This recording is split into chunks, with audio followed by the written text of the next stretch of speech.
I was speaking, I guess, about an hour ago. Who was in that one? I know you guys were a few. It's going to be a lot faster. So my biggest fear here is there's a lot of information. It's very dense.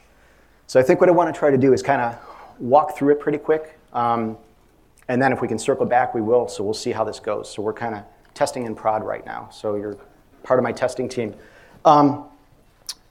So alliance is data and startup mentality. But what's buried in the middle here is the word lead or led, right? That's really what we're talking about. And hope you don't mind, I kind of walk around a little bit here. 3 different banks, bringing them through those transformations. I currently work for Kingsmen Software. It's a small startup, 32 people. But that's not what this is about. This is about my 20 years working for Bank of America, Wells Fargo. Before Wells Fargo, it was Wachovia. Before Wachovia, it was First Union. So, same seat, 3 banks, right?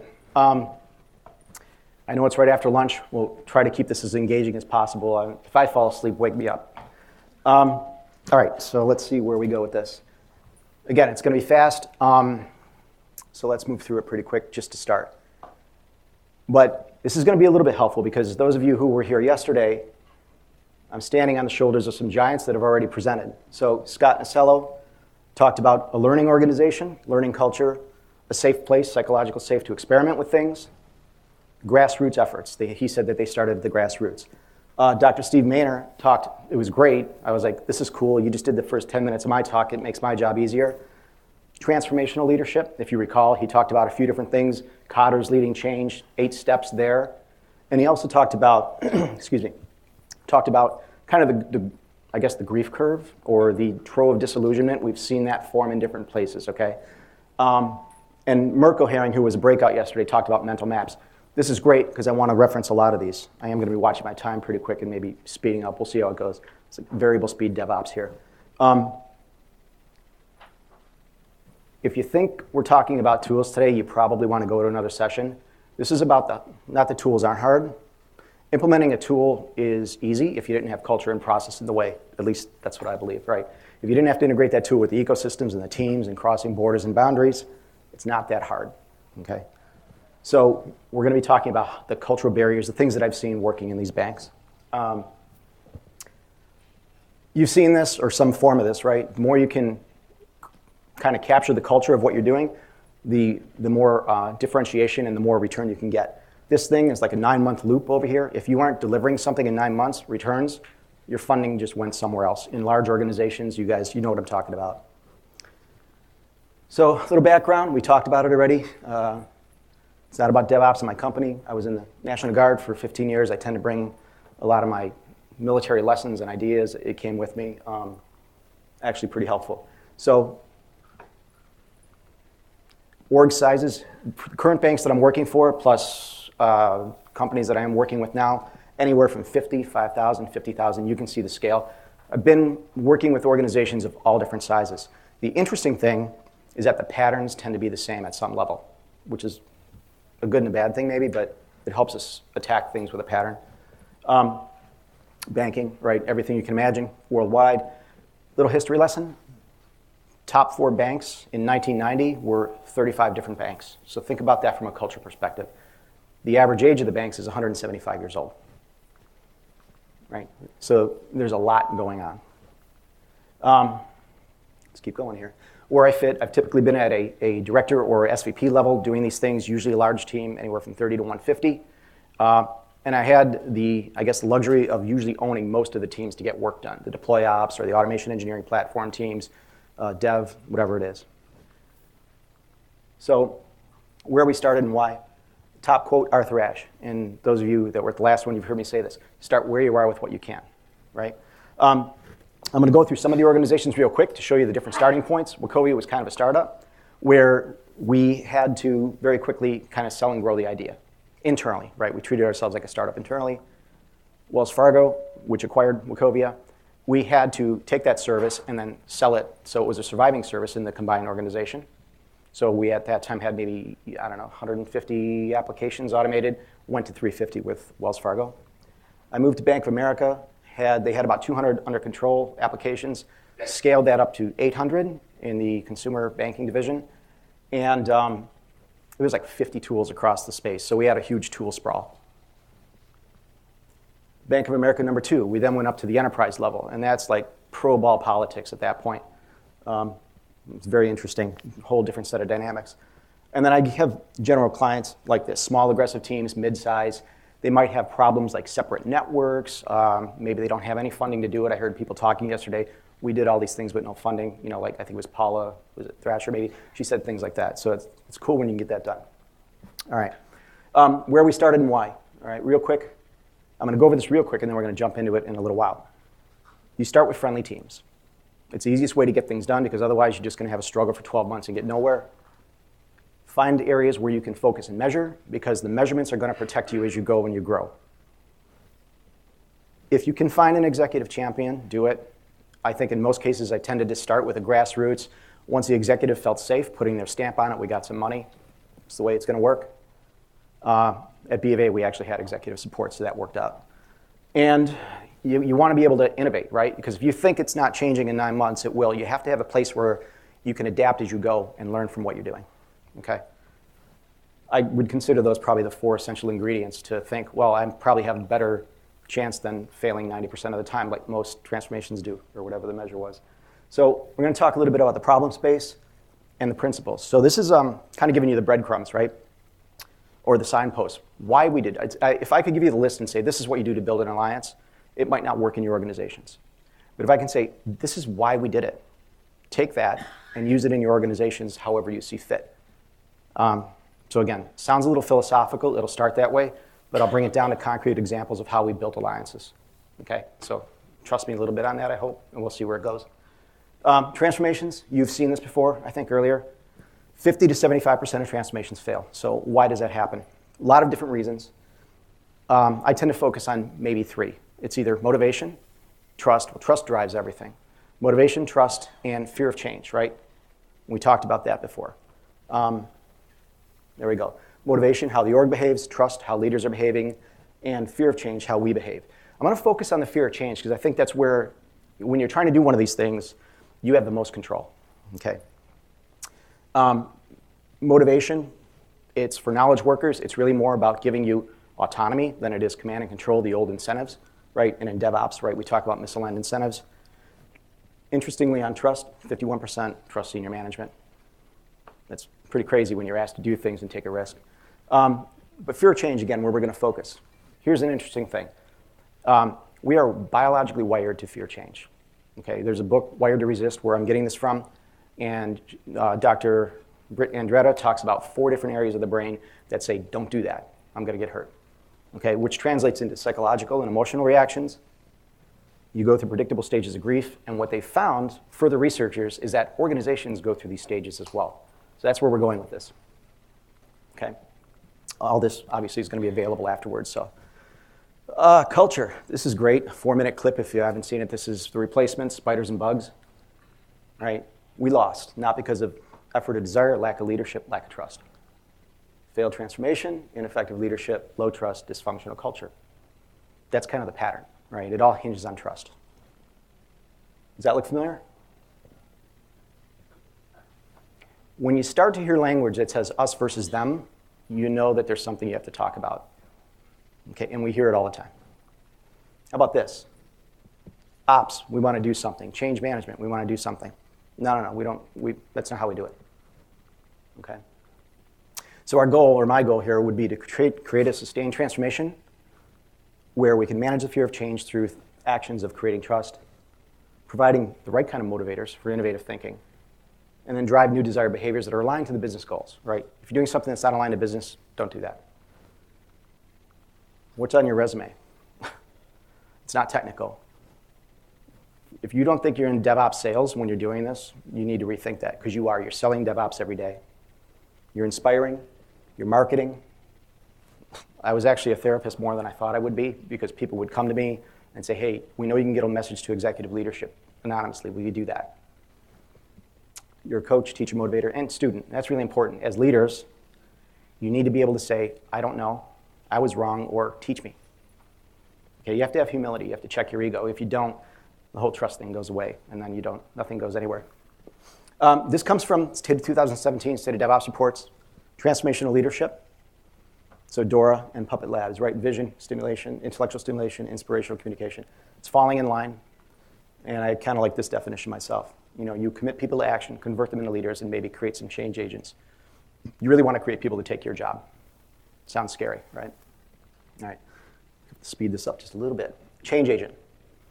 You're going to be stepping on toes, so be ready for that. This is Gene Kim. Transformation leaders often put themselves in personal jeopardy, and I can attest to the fact that that will happen. We caught Gene at a party last night. That's a picture.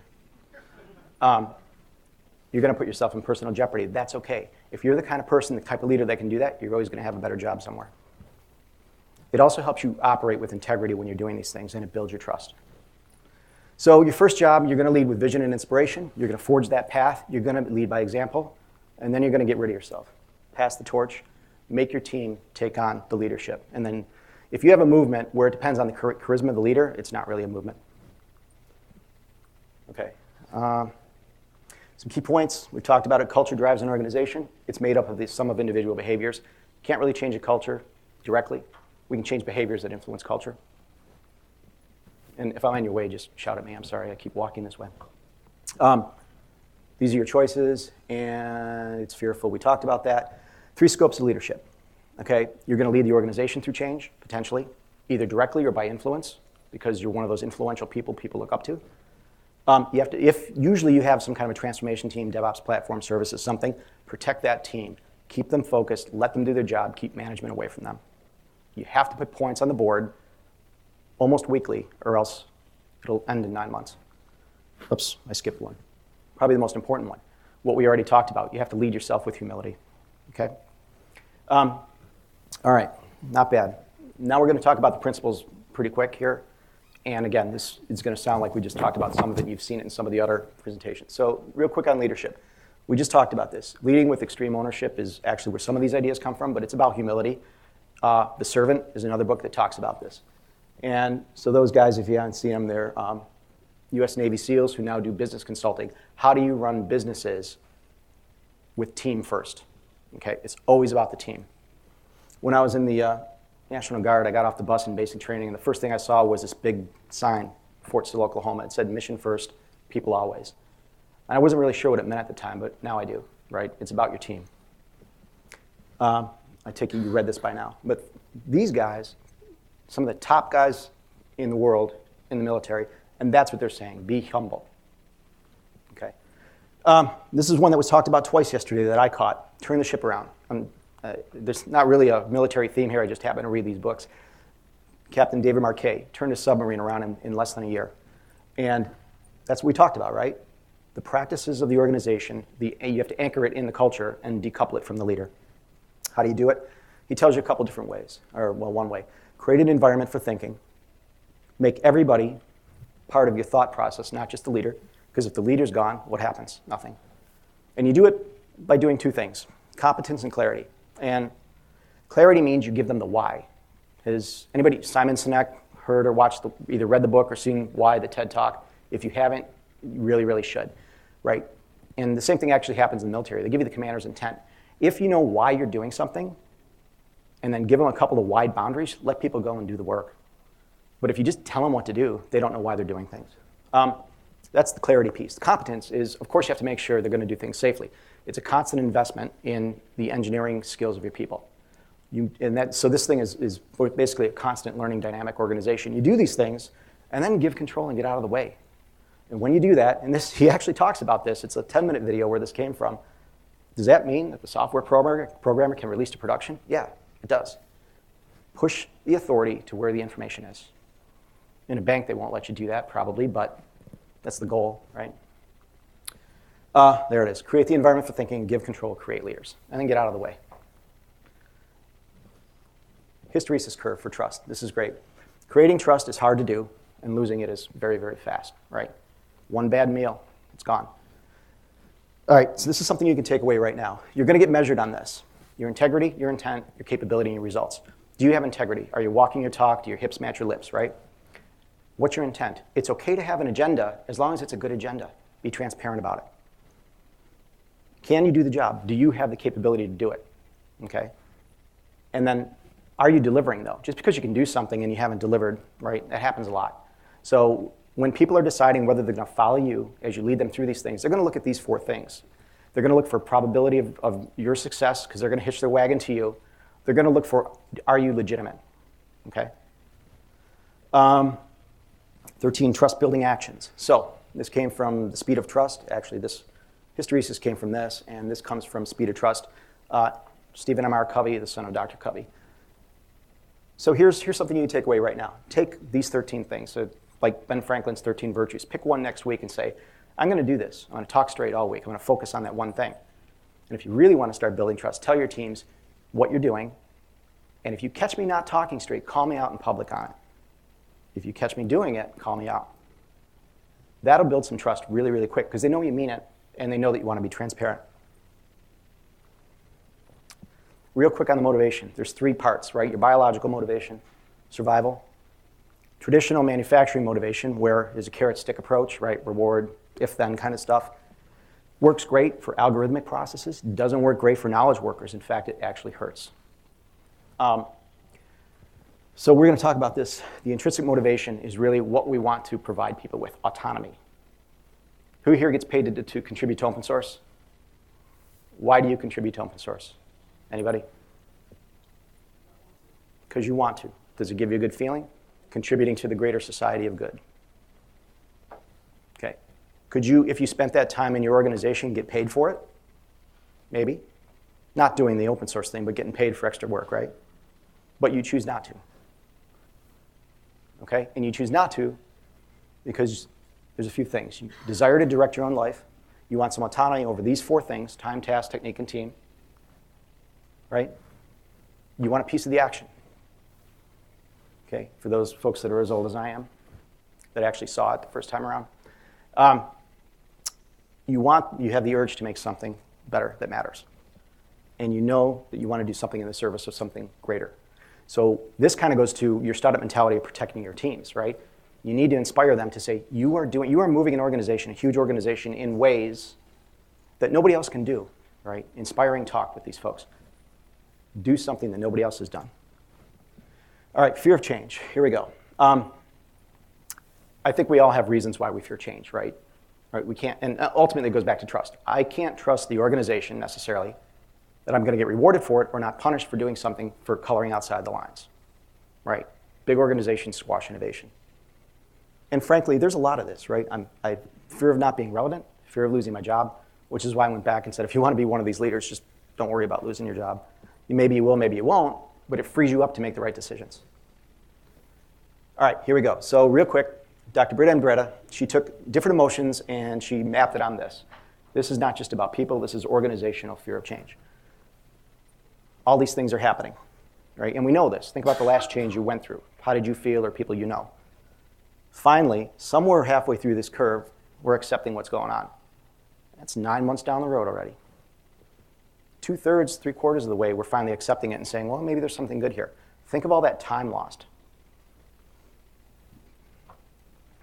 You're engaged, you're impatient to get started, you're excited. Okay, here we go. Let's flip the script. This is where we get into how do you take those principles. So let me stop there. I got 12 minutes. Let's see. Is everybody okay with that so far? I mean, there's some internal and external leadership principles. There's how do you motivate knowledge workers, which is very different than motivating manufacturing. How do you need trust. How do you build some trust, right? Now the fear. So we want to minimize the impact of fear. I think this is the one, and I picked this one because I think it's the one we have the most control over. The motivations, to some degree, you can, but frankly, there are a lot of that's set by HR. And unless you're at the top of the house doing these things, so if there are any CEOs here, start at the top. Minimize the impact, all right? Shock, denial, same thing, right? We've seen this. Reduce the negative impacts, accelerate the change. We can at least make it less painful if we do those things, right? Looks like that. I would like that curve over the first curve. How do we do it? Flip the curve. Now you have commitment on the right, fear on the other side. Swap some happy faces. Finally, we're getting to the title of the talk. You're going to start by building alliances down here using the principles we've just talked about. You're going to collect data, validation, communication. What you're doing is remaking mental maps. Thank you, Mirko, who brought that up yesterday in a session. Remake the mental maps and references. What are you doing by doing that? These folks over here that are really afraid, you're showing them it's okay. Okay? Now they're like, wow, maybe they really do mean it this time.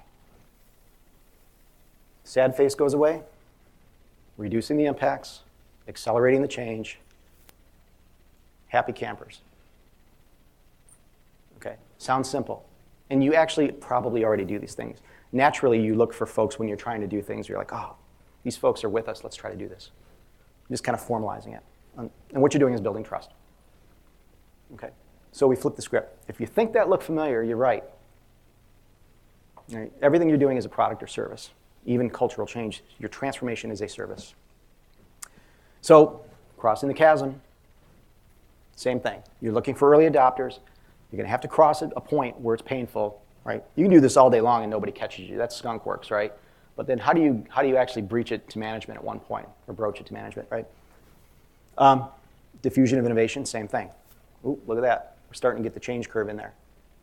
And I'm going to quickly flip through this because I want to talk about this. The way I look at it is you need to create an end-to-end value stream. Don't do a vertical silo of capability because guess what? It's a theory of constraints. If you do that and you only have testing but you haven't delivered that code, does it really matter? It doesn't. Create end-to-end value streams. So everybody who's trying to judge you or decide if they're going to participate is going to feel it, right? From the operations engineer, release management, production support, testers, developers, right along the borderline, you can take a piece of code, check it in, let it hit prod, and everybody can see that reference model. Because if you do it in verticals, you don't get that. And that just gives people a lot of time to think, they're going to fail, I'm not going to help.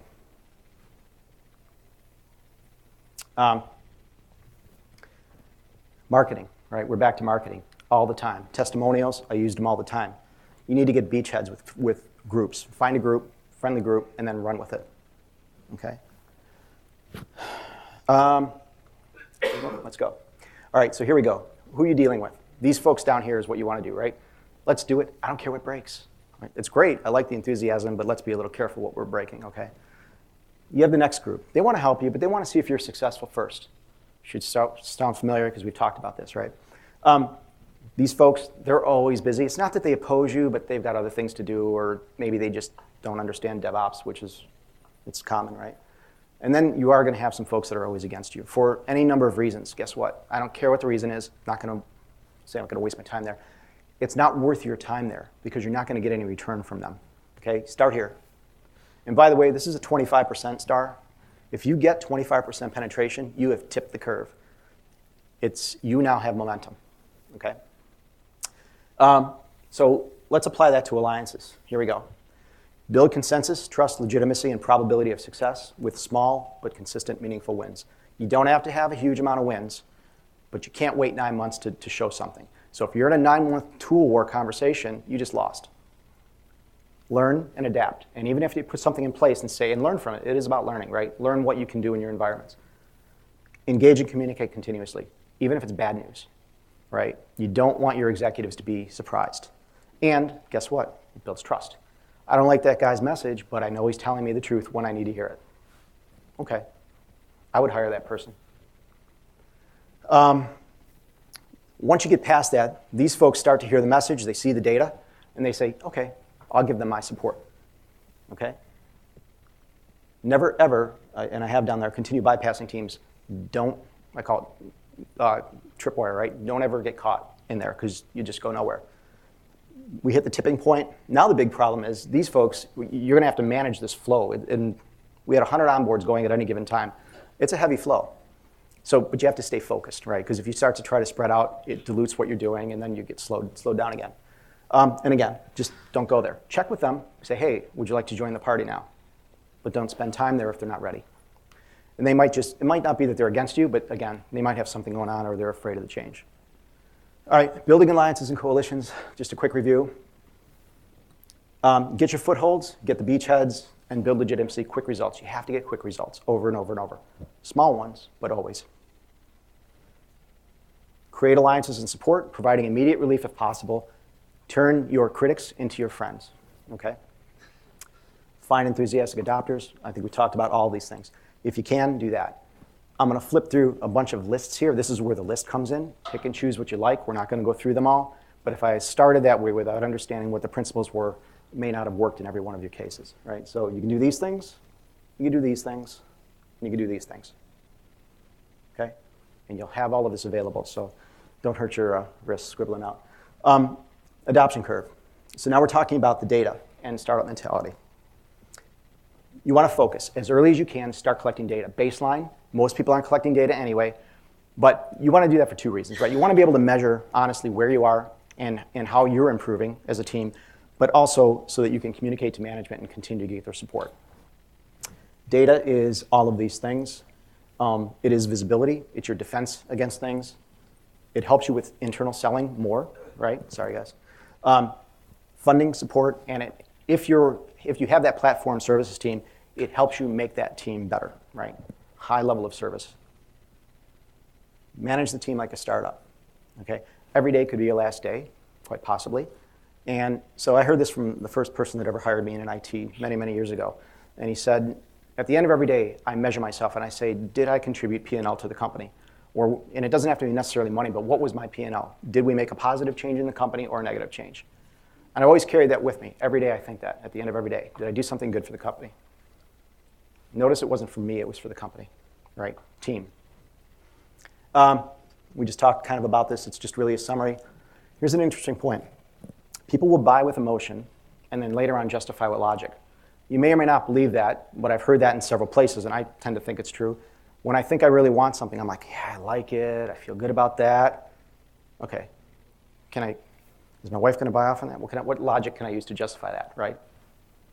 Go through this. We talked about those. So more data tips. Startup mentality. When and why do you need it? It helps in general, but if you have that platform services or transformation team, you have to operate that way. So you need to act in a very focused way and know that almost any time could be the last time you're doing it. Stay focused. Go for product market fit. If something's changed, and what I mean by that is what the customer needs. If the customer and the business needs are changing, you have to adapt with it. Don't just say, oh, no, we just invested $10 million in IT. This is what we're doing. Won't work. Just a bunch of words there you can read back on. But we've talked about all these things, right? Attitude, purpose, inspiration, focus, payoffs, right? And actually, we didn't talk too much about that. 80-20, right? There's no linear stuff here. Everything you do, look for the 20% that gives you 80% gain all day long. And it's telling me 2 minutes left, so good, we're on track. 9 steps. So let's pull it together and say, well, okay, if we were going to have a little roadmap for you, this is what it looks like. Start in a deterministic place with your advocates. Establish a reference transformation, whatever that looks like. What is the reference? An application, a team, a service, maybe a cultural change or a process change. But show that you can do that. Define the starting point. I tend to like going with core version control, artifact management, build, and then simple deploy, application configuration. Just do that. You don't have to do everything. You don't boil the ocean. You might be making mistakes here, and if you try to do everything at once, you got to backtrack a lot, and it costs money. Okay, that's your reference model. Source to prod, everybody can see it and feel it. Baseline it, measure it, report it. Deliver that, report it. Communicate, communicate, communicate. Lock it down. Don't backslip on stuff. It's okay to pivot if you get new information, but don't backslip. And build on that success. Do it again. Move the ratchet forward and broadcast results. So, big ideas. Humility, grow yourself. Be the trust. Okay. Vision, inspire. It's your job as a leader to inspire. Communicate everything, even when you don't want to. Alliances, we talked about it. Focus. Don't boil the oceans. Focus on a couple things and do it well. Deliver it all the time. Create end-to-end value streams. And emancipate, meaning and I don't like the word empower. It sounds like I'm giving somebody something. I want to emancipate them. They are the new leaders. I step aside. So, last 30 seconds, right? As you can understand, or probably by now, right? Motivation and getting leaders to understand, it isn't just about your teams, it's about the leaders as well, right? They need to get involved. They say, yeah, go teach my teams that. I'm like, yeah, no, you got to be there. Okay. They still think they can buy it instead of be DevOps. Culture is a shadow of the leader. I love that, because it is. Right? Technical challenges, we all know that, right? So that's the end. At least my thing's going off here. And that's, I believe, it. So thank you.